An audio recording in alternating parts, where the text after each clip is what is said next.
Guerra. Nós estamos na roda de conversa protagonistas. E hoje nós temos um tema e um convidado para lá de especial, que é o professor Carlos Gouveia, um professor extremamente querido, que vem conversar conosco sobre Novembro Azul, o poder do diálogo e da prevenção do câncer de próstata. Nós vamos conversar com o nosso querido Carlos Gouveia, que é biomédico, ele que é mestre em saúde ambiental e professor da FMU, um lugar onde eu também tenho o maior carinho. Nós atuamos na condição de professores desta instituição. Ele tem vasta experiência na área de diagnóstico por imagem. Professor, seja bem-vindo aqui na nossa roda de conversa protagonistas. E agora é com você. Aqui é uma roda de conversa, né, professor? A gente vai dialogando, a gente vai interagindo. E a palavra está com você, professor. Olá, Márcia. Primeiramente, boa tarde. Quero agradecer o convite de estar participando com vocês dessa roda de conversa tão importante, trazendo um tema que nós normalmente realizamos uma campanha, né, que é o Novembro Azul. No mês passado foi Outubro Rosa, então é uma campanha de conscientização e prevenção ao câncer de próstata. Segundo o Instituto Nacional do Câncer, de 2023 a 2025, o Brasil deve registrar cerca de 71.730 novos casos de câncer. Em 2022, obtiveram cerca de 16.292 casos, ocasionando 44 mortes diárias. Então, é um câncer que ele é muito prevalente no sexo masculino e causando uma morbidade muito grande. Bom, entre os principais sinais e sintomas da doença, o que nós temos? Sinais clínicos: dificuldade a urinar, jato fraco intermitente, urina com sangue, sêmen com sangue, dor e queimação urinar. Então, são sinais clínicos que muitas vezes passam despercebido e as pessoas não dão tanta ênfase. Então, é um câncer que ele precisa ser diagnosticado de uma forma precoce para ter um sucesso no tratamento e no prognóstico da doença. Isso é muito importante, sabe, professor? Esses elementos que você Acho que o traz, retorno, não para estou que as tendo retorno. pessoas saibam das dificuldades que muitas vezes elas mesmas estão passando, né? Mas acaba achando que é só uma infecçãozinha na urina, que não tem problema nenhum, sendo que pode ser algo grave. Então, nesse sentido, é fundamental essas questões que você traz neste momento, para que as pessoas percebam como que elas podem identificar as primeiras crises, enfim, e é sempre bom procurar a saúde. É isso mesmo, professor? Professora, acho que está tendo algum... O retorno eu não estou tendo, então não ouvi o que a professora acabou falando. Pode continuar que eu estou ouvindo, tá tudo certo. Pode Está continuar a ouvindo? live. Tá. Então, vou dar continuidade, tá? A doença, ela acomete mais indivíduos após os 50 anos. A gente tem alguns fatores relacionados a fatores genéticos também relacionados à doença, mas o acometimento maior é o indivíduo após os 50 anos. Entre os exames de rastreio do que a gente tem o PSA, que é o antígeno prostático, que a glândula secreta, tá? Específico, antígeno prostático específico, que é uma coleta de sangue, e a variação do PSA, ela já dá um indicativo maior. Tá? O exame de início, de rastreio inicial, é o exame de toque retal. Tá? Então, É um exame clínico que o médico faz e ele vai observar se existe algum abaulamento, né? Então é via transretal. Ele vai observar se tem algum abaulamento ou algum nódulo na glândula prostática, que caracteriza um aumento de tamanho para então se direcionar para um exame de imagem, tá? Para a gente entender um pouquinho, a localização da próstata, ela está inferiormente à região da bexiga e anteriormente à região retal. Por isso que o contato íntimo da glândula prostática com o reto é possível se fazer essa avaliação clínica. Dentre as funções da próstata está a produção de líquido prostático que compõe o sêmen, nutrindo os espermatozoides, responsável pelo transporte, ajuda na regulação do fluxo urinário, e 70% desses casos, eles são assintomáticos, tá? Então, é de extrema importância a gente entender, né, principalmente, que um simples exame de sangue pode dar um indicativo, dar uma informação a mais para o médico e ele poder solicitar. Lembrando que a alteração do PSA, ela não significa literalmente que esse paciente ele tem um câncer de próstata, tá? Então o PSA ele pode ser alterado de várias formas. Por exemplo, um exercício físico, né, constante, como andar de bicicleta, pode fazer uma alteração, pode causar uma alteração no PSA. Então, é preciso que se faça o exame de PSA em jejum e que a partir dos 45 anos, quando a gente tem fator hereditário na família, né, é recomendado, e a partir dos 50 anos, quando a gente está fazendo um exame de rotina. Então, a consulta com o urologista é extremamente importante para ele poder prescrever esse pedido médico e realizar esse exame para rastreio.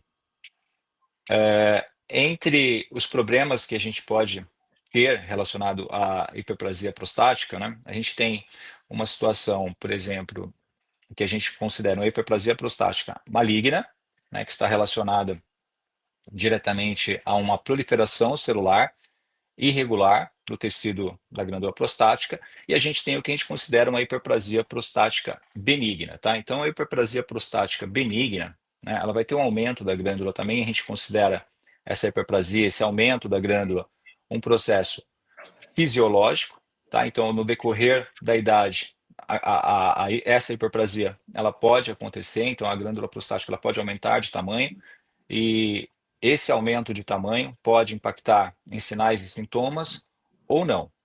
Entre o estímulo da glândula prostática, o que a gente tem basicamente, né, de estímulo prostático é a testosterona. Tá? Então, a testosterona ela é produzida no testículo e ela é responsável pela manutenção e crescimento do tecido prostático.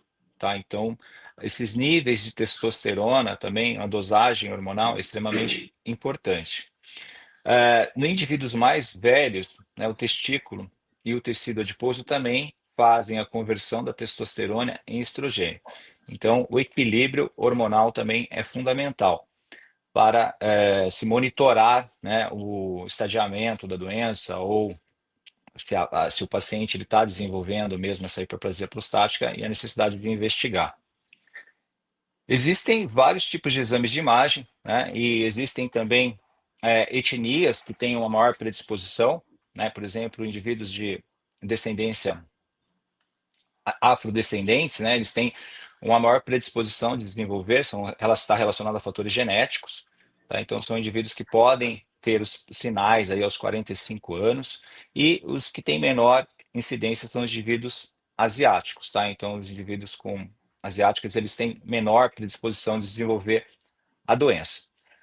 O que a gente esbarra muito, né, nesse diagnóstico precoce é o quê? É o preconceito, né? Isso afetar a masculinidade está relacionado com fatores culturais, sociais, né, de natureza íntima, né? Então é uma invasão de privacidade, constrangimento, e a população acaba, né, postergando esses exames, né? Então postergando esses exames iniciais, né? Não entendem que o exame de PSA é uma dosagem de sangue, não entende que o toque retal é importante para o médico entender que aquela próstata está no tamanho normal, ou se está aumentada de tamanho. Então, é essa conscientização. E nós temos né, uma conscientização e um entendimento do problema, né, para o estadiamento inicial. Quanto mais inicialmente a gente faz um diagnóstico, melhor a chance desse prognóstico, e quanto mais tardiamente a gente faz esse diagnóstico, né, é feito esse diagnóstico, a medicina faz o diagnóstico, a chance de sucesso do tratamento fica mais reduzida por conta da disseminação, por conta das metástases. Tá? Então, assim, existe um preconceito muito grande, principalmente em zonas rurais, em pessoas que têm menor nível de instrução, e isso acaba diminuindo até as notificações, né? Enquanto a gente tem, por exemplo, um diagnóstico, a gente consegue notificar e verificar o número de indivíduos que a gente tem, que a doença está acometendo. Quando a gente não tem esse dado, acaba se não tendo esse número específico. Então é importante a gente conhecer esses exames iniciais, né, que são básicos.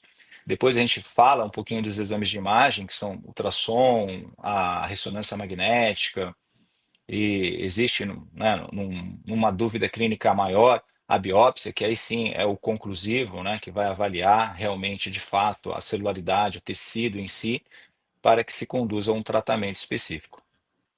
Dentre os exames de imagem do que a gente tem o ultrassom transretal, tá? Que é um ultrassom colocado um transdutor via transretal para visualização da glândula prostática. Então, assim, a gente consegue ter uma visão informando dado do tamanho da glândula prostática, se tem algum nódulo específico. A gente tem a ressonância magnética multiparamétrica, que é um exame também que vai dar muito dado, que a gente consegue não só visualizar a glândula prostática, mas também usar o meio de contraste para visualizar regiões onde eu tenho maior atividade celular. Isso vai ser muito importante para guiar as biópsias, tá? Falando um pouquinho da biópsia, a biópsia ela pode acontecer transretal, tá? Ou perineal. Ela é feita através de uma anestesia local, é feita via ambulatorial, então é um procedimento extremamente simples, tá? Mas entendendo que a biópsia vai acontecer mediante os exames iniciais. Então, assim, primeira anamnese clínica que o médico vai fazer é avaliar esses sinais e sintomas, depois vai fazer o exame de toque, verificar se existe um abaulamento na parede do reto, verificar se existe um aumento dessa glândula, tá? Que seria o exame clínico, e posteriormente a isso ele vai indicar um ultrassom, tá? Que pode ser um ultrassom pélvico, né? Mais com uma visualização um pouco mais inferior ao que a gente tem no ultrassom transretal, e ultrassom transretal para verificar, avaliar então a textura, o tamanho, a ecogenicidade da glândula prostática. Existem vários fatores também que podem desencadear a doença, né? Às vezes a gente pergunta se, poxa vida, mas o câncer de próstata surge como? Né? De que maneira, né? Bom, a gente está falando aqui de fatores genéticos que podem acontecer, estamos falando de etnias, né, que têm uma maior probabilidade de vir a desenvolver a doença, mas existem fatores também que a gente chama de fatores extrínsecos, né, que é o que a gente se alimenta, de gordura muito saturada, de origem animal, né, dieta rica em alimentos processados, por exemplo, acabam desencadeando, né, tem uma ligação direta com a evolução da doença.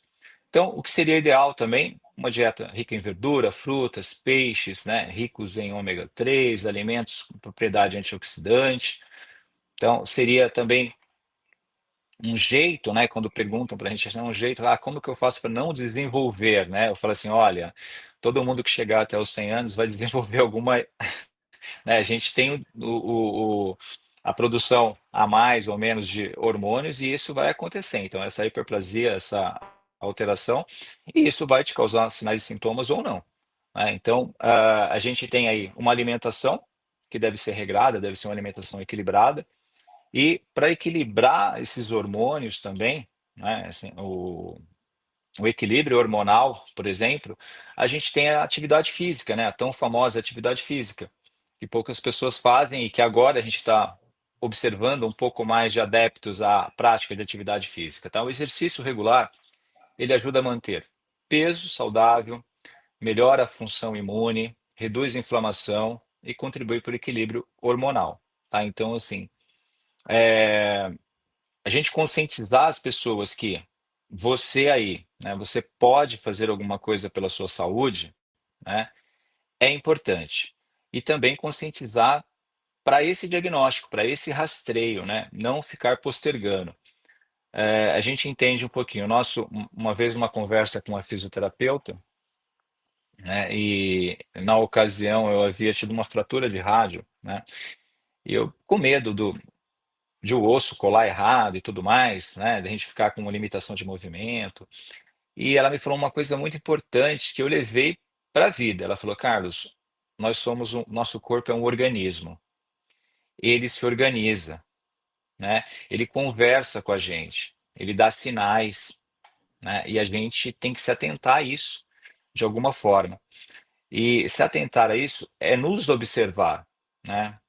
Eu tenho uma vontade de ir no banheiro frequentemente à noite, a minha micção é fracionada, é ardor, a minha urina está um pouco escura, está muito escura, né? Isso não é normal. Então são sinais de que eu preciso me cuidar, né? Eu preciso entender que eu como ser humano, né, o meu corpo fala comigo e às vezes esse sinal é importante. E o que nós fazemos? Nós vamos postergando cada dia mais, com medo de fazer um exame de sangue, muitas vezes, ou com receio, né, de fazer um exame de toque retal, e isso acaba, né, sendo feito um diagnóstico tardio da doença e a gente tendo esses casos, né, de metástase, e aí o tratamento já muda, a gente já não dá para pensar mais só na glândula, né? Essas metástases, normalmente, a gente tem uma metástase para disseminação óssea ou estruturas adjacentes ali na cavidade pélvica, e o tratamento ele fica um pouco mais complicado, tá? Eh, Falando um pouquinho do PSA, né? Então, o PSA que seria um exame mais inicial, assim, e o que se espera do PSA, né? Qual o valor do PSA alterado, né? Porque é um exame laboratorial, a gente fala assim, eu sou biomédico, né? Eu sou habilitado em diagnóstico por imagem, mas um exame laboratorial, ele existe o valor de referência. E a gente olhando nesse valor de referência, a gente consegue entender se ele está acima ou abaixo. Então, o que que a gente considera uma tensão maior, né, no exame de PSA? A alteração para mais. Tá? Então, nós temos indivíduos, por exemplo, de 40 a 49 anos, 2,5 nanograma por ml, 50 a 59, 3,5 nanogramas por ml, 60 a 69, 4,5 nanogramas por ml. Aí 70 a 79, 6,5 nanogramas por ml. Aí a gente fala, poxa, mas conforme está aumentando a idade, está aumentando também, né, esse antígeno prostático presente na corrente sanguínea. Porque o indivíduo, como ele vai envelhecendo, ocorre também uma atividade, né, ocorre também essa alteração. Então, acima desses valores, é que você tem que prestar um pouquinho mais de atenção. Então, assim, seu corpo está sinalizando para você, né, que a sua próstata está trabalhando de forma diferente e que precisa investigar mais a fundo, tá? É lógico que tudo isso que eu estou falando, assim, é uma conduta que você vai passar com o urologista, né? O urologista vai te avaliar, vai solicitar exames e os exames, né, são importantes não só para você avaliar clinicamente a presença desse antígeno prostático no sangue, mas também te indicar se você precisa fazer um exame de imagem. A alteração no exame de imagem, aí a gente tem uma indicação clínica para fazer a biópsia, por exemplo, para esse paciente, fazendo o diagnóstico mais precoce possível.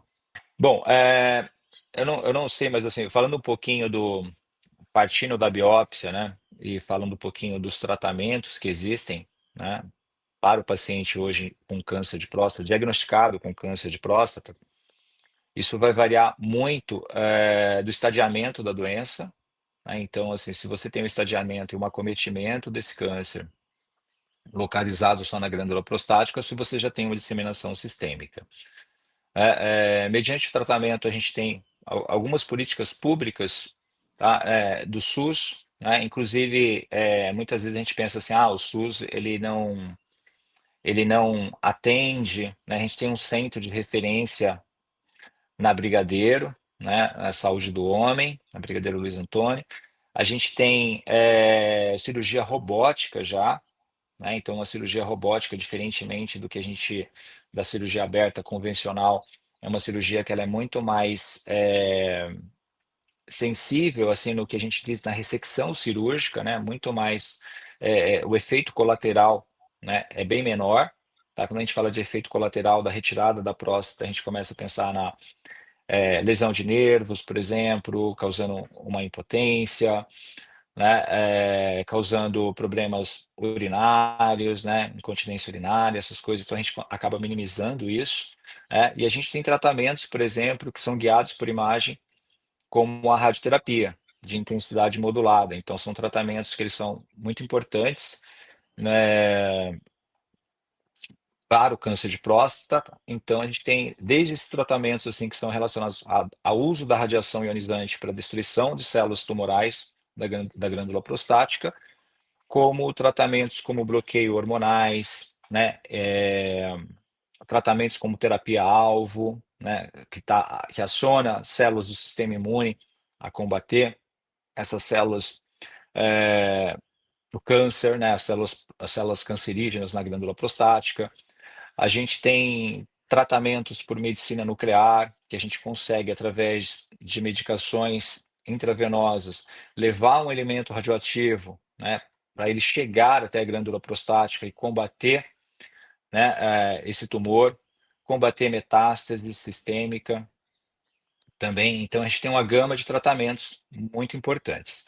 E, assim, o que a gente também tem, né, tramitando aí é um projeto de lei 202 de 2024, Que que estipula ótimo, prazos máximos para exames de rastreio pelo SUS. Então, se excelente. isso realmente virar, né, se isso realmente vingar, é um passo importantíssimo, tá? Apesar da gente não ter, né, a gente começa a pensar muito assim na obrigatoriedade, né, de dar preferência, né, a esses casos mais graves. Então a gente começa a direcionar para os exames mais específicos e acessibilidade da população para isso. Tá? Então é um projeto de lei que está tramitando aí e que vai ser muito bem-vindo para o diagnóstico precoce. Uma outra questão que eu quero abordar do ponto de vista do que o professor traz são campanhas para sensibilizar a população, mas também os governantes. Vocês viram que ele vai falar que tem um projeto de lei tramitando para os prazos necessários para identificação, para o diagnóstico do câncer de próstata. Isso é muito importante. Então, a população precisa ter consciência, mas os nossos governantes também precisam ter esse nível de conscientização do que estão fazendo no poder. O professor, estou fazendo uma síntese do que ele traz, né, falando dos fatores genéticos, ele é altamente competente, didático nesse momento, trouxe elementos incríveis, né, para a nossa formação, que eu, assim como vocês, também estou aprendendo com o professor Carlos Gouveia, né?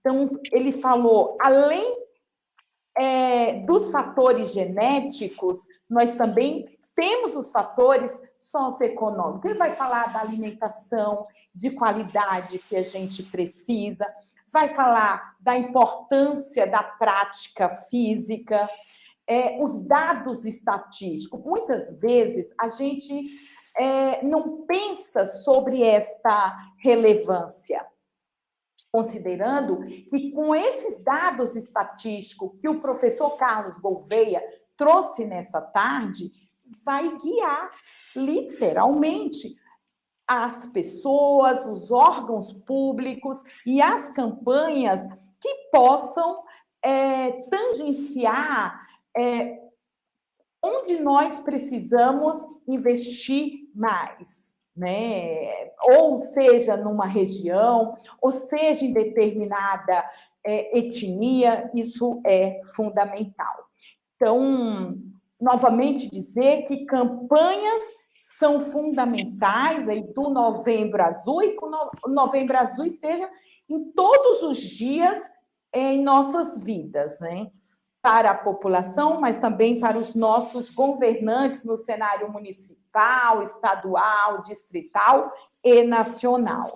Ele vai dizer que a gente tem que parar de ter o medo aí do exame do colo retal, né? Porque salva vidas, né? Ali é um dos exames que os homens precisam fazer do ponto de vista da prevenção. E o professor Carlos Gouveia, ele é muito sensível do ponto de vista da saúde pública e do ponto de vista desta sensibilização. Quando ele fala assim, né, que é importante a gente saber todos esses fatores, esses sintomas, mas não é porque a gente tem algum deles que seja igual a câncer, né? Por isso que a gente precisa procurar a saúde pública, por isso que a gente precisa procurar os médicos. E a propósito, nós estamos ao vivo, então ao vivo não tem o que fazer, tá certo? Tem que ser em tempo real. Eu vou ligar para o professor Carlos Gouveia e vou fazer uma pergunta e ele vai responder. Muito bem. A nossa produção está dizendo que está conseguindo falar com ele aqui pelo chat, né? Então, é isso. Pergunte ao professor Carlos Gouveia, meu amigo, um querido da Faculdades Metropolitanas Unidas, onde nós trabalhamos junto, um importante doutor nesta área, professor universitário, que faz a diferença na formação de novos profissionais, né, com qualidade, para fazer um atendimento de competência e humanizado. Virgínia, pergunte a ele quais protagonistas incentivaram que ele faça o que ele faz hoje. O professor nos acompanha. É isso aí, ao vivo, live ao vivo, é isso aí, é em tempo real. E a gente vai se virando, embora a gente esteja no estúdio, mas é isso, acontece essas questões. Mas o que é melhor é que a gente consegue fazer.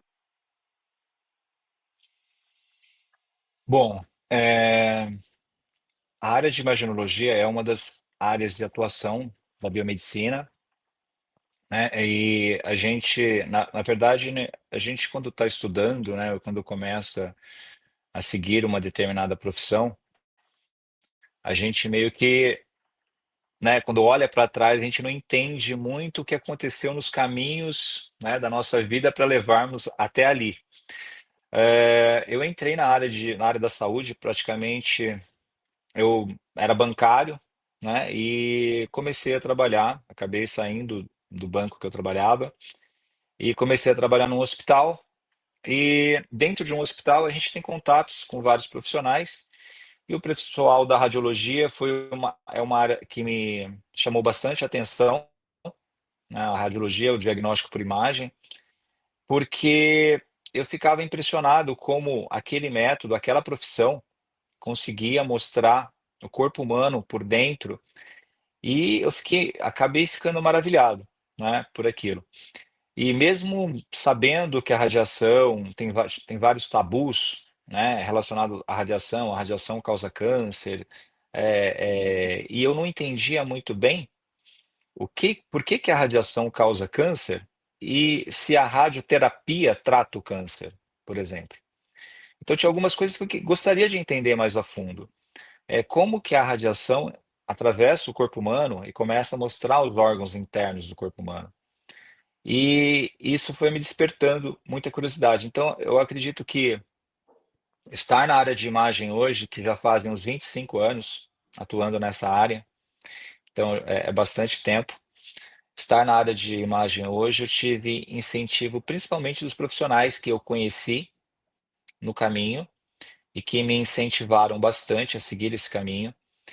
E quando a gente trabalha na área da saúde, quando a gente entra na área da saúde, eu penso assim, né, comigo como professor e o que eu passo para os meus alunos, né? Você nasce para aquilo, né? Você tem que gostar de cuidar de pessoas, você tem que gostar do diagnóstico médico, entender que você vai ficar estudando a sua vida inteira. E então eu acho que as pessoas que me incentivaram mais foram o meu círculo de amizades, as pessoas que estão ao nosso redor ali, né? Então acabei tendo contato com muitos amigos médicos e isso foi me chamando muita atenção, né? E em trabalhar na área de imagem. Hoje eu entendo porque falam assim que a imagem o diagnóstico por imagem são os olhos da medicina. É ele que vai ajudar, que vai dar uma evidência, né, uma das evidências, né? A gente, para fazer um diagnóstico médico não é uma coisa tão simples assim, né? Por exemplo, se a gente pegar o próprio câncer de próstata no estadiamento mais avançado, o paciente pode sentir uma dor lombar. E essa dor lombar pode ser confundida como uma hérnia de disco, né, como uma discopatia, como um problema na coluna, enquanto que, na verdade, né, isso pode estar relacionado a uma metástase de um tumor que surgiu na próstata, que migrou para a coluna, que está causando essa dor nesse paciente. Então, veja a importância que a gente tem por trás do diagnóstico médico. Então, é uma evidência muito significativa, né, nesse meio que contribui para esse diagnóstico. Então, eu acredito assim, os meus principais incentivadores, os colegas médicos, né, a gente aprende muito com a medicina, as pessoas que estão ao seu redor, né, depois disso, né, a gente acabei chegando na área de docência também, até hoje, inclusive hoje eu estou no meu plantão, conversando com vocês, então eu gosto muito do que eu faço, né? E por gostar do que você faz, aquilo se torna muito prazeroso. Ajudar a cuidar de pessoas. Eu acho que esse é o real significado. Você faz parte de um processo, né? Quando você entra dentro de uma cirurgia, quando você está realizando um exame específico para um determinado diagnóstico. Então, fazer parte desse processo todo é extremamente importante. Eu acho extremamente importante, né? Então, não são todas as pessoas que têm esse perfil, mas quem tem o perfil é apaixonado pela área, né? E eu fui uma dessas pessoas que acabei me apaixonando. Eu te agradeço muito por este momento que você nos informou, nos educou. É um momento incrível. Você que nos escuta, dizer que o meu pai, ele faleceu justamente por conta do câncer de próstata. Quando foi identificado, diagnosticado, já estava muito avançado. Então, este momento que a gente está discutindo, a gente tem como objetivo, como bem o professor Carlos Gouveia nos trouxe, o objetivo, a missão, o propósito do amor. Cuidar de quem a gente ama. E muitas vezes aquele que está ali do nosso lado precisa de um toque no sentido, procura um médico, faça os devidos exames para poder fazer com maior precisão um diagnóstico sobre essas questões de saúde. Vocês nos acompanharam, vocês viram que nós estamos com problema técnico do ponto de vista de retorno, que o professor Carlos não consegue me ouvir, mas eu quero muito agradecê-lo. E é isso mesmo, ele várias pessoas que passaram na vida dele, no sentido de incentivar, de terem sido protagonistas nessa caminhada que ele faz. E, de verdade, ele é um professor extremamente querido pelos estudantes, pela coordenação, pelos colegas professores, e um professor renomado na questão da saúde pública, do ponto de vista aí da prevenção do tratamento do câncer. Então é isso, gente, muito obrigado. Eu convido que vocês entrem nas nossas redes sociais, que estão logo aqui abaixo desse nosso vídeo. Dizer que o Novembro Negro é todo dia, porque todo dia nós amamos homens que estão do nosso lado e que a gente pode estar incentivando e dando um toque para que faça os seus exames rotineiros. Eu deixo um abraço para o professor Carlos Gouveia. De coração, muito obrigado. Agradecer também as pessoas que nos ajudaram nesta live. Embora a gente tenha essa questão, mas eles fizeram o melhor. É que questões tecnológicas ocorrem. Eu deixo um forte abraço para vocês e continuem nos assistindo, porque aqui a gente fala de temas educativos que salvam vidas. Tchau!